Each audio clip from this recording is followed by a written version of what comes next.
اتحادیه اروپا یا کشورهای غربی یا بالخصوص افرادی که یعنی مانند مهمان ما شیرزه شیباری که میگه که حجاب نخواستن تقریبا تقاضای مردم افغانستان هست. نعوذ بالله من ذلك. فنا میخوایم از الله از این قسم گپ زدن. خدا بر ما چی میگه؟ خدا میگه که یا ایها النبی قل لازواجک و بناتک و نساء المؤمنین یدنین علیهن من جلابیبهن. بله. خدا خبر ما تو میگه. بس هیچگاه هیچ کسی نعوذ بالله در افغانستان هیچ کسی کافر نیست. نه در 20 سال گذشته کافر بود، نه حال کافر است و نه هم در آینده کافر یعنی خواهند ماند. به خاطر از امیا که مردم افغانستان مسلمان هست.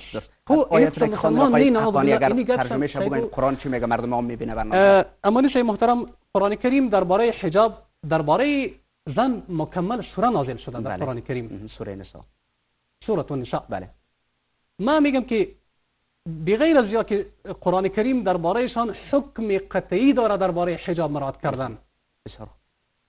قسمی که افرادی که میگه که حجاب نخواستن یا یعنی حجاب نکردن یا مخالفت کردن با مراعات حجاب این تقاضای مردم افغانستان است.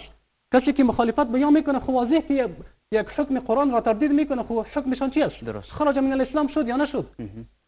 تقاضا میکنم بیادر خود گپ خود پس بگیره. نعوذ بالله. ما خود یا به حیث یک مفتی سرشون فتوای چی نمیتم، شاید مردم که میبینه شاید فتوای کافر و مرتد سرشون بتا. گپ خود پس بگیره. اگنی نقض ایمان هست، از نواقض ایمان هست، زن سرشان طلاق میشه. از اینی گپ انکار کردن از حجاب.